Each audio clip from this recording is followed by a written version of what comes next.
Good morning, friends. I hope you are all fine at your home. Yesterday, I told you about the direct democracy, and I told you that I will define you what you mean by direct democracy, and I will continue with it. A direct democracy is one where the citizens directly participate in the day-to-day decision making and in the running of the government. It happens where the country is very small country, and they can directly participate in the decision making of the government. For example, in the villages, at the Gram Panchayat, local government is the good example of direct democracy. And the ancient in Greece also, direct democracy used to be happen over there. Many would consider that local government, especially the Gram Sabha, to be closest example. So local government is a direct example, a good example of the direct democracy.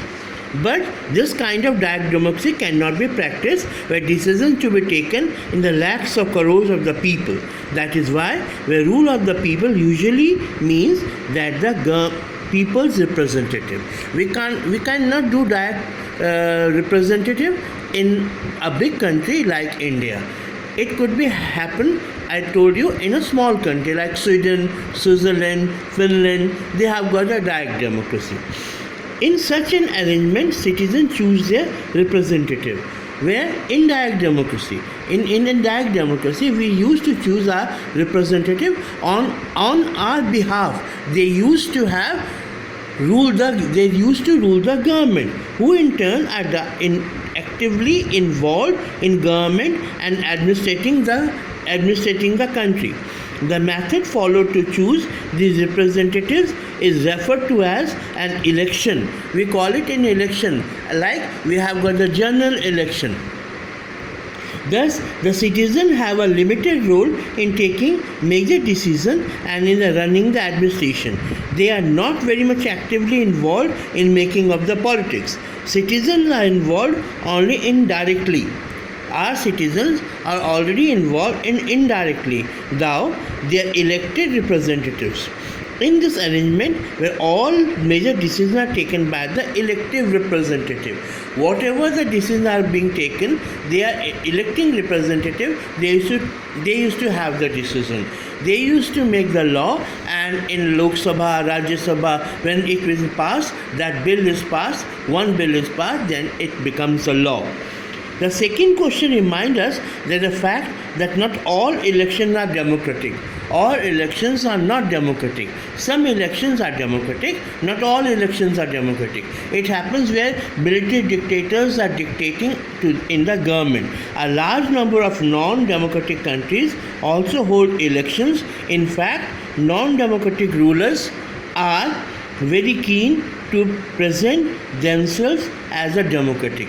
One of the major ruler people, they used to present themselves that they are the democratic country, but they are not. For example, Pakistan, for example, earlier period of Bangladesh, for example, Iraq, Iran, and other countries, even Libya.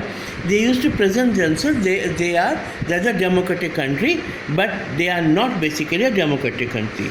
They do so by holding election in such a way that it does not threaten that rule, and they do it because they want that their rule should not be threatened, but they want that their democracy should be their country should behave like a democratic country. Can you think of some of the example of such a non-democratic country, non-democratic elections? What do you think about distinguish a democratic from a non-democratic elections? Now you have to distinguish between democratic country and non-democratic country.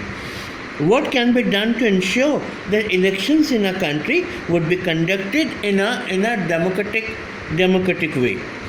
This is where constitution comes. In the constitution of a democratic country lays some basic rules about the elections. The details are usually left to be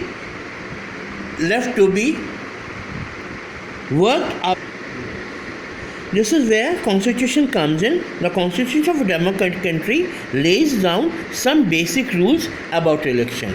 What type of election they used to have democratic country, what type of basic rules, I will discuss you in the next video. Till then, take care and have a nice time. Thank you.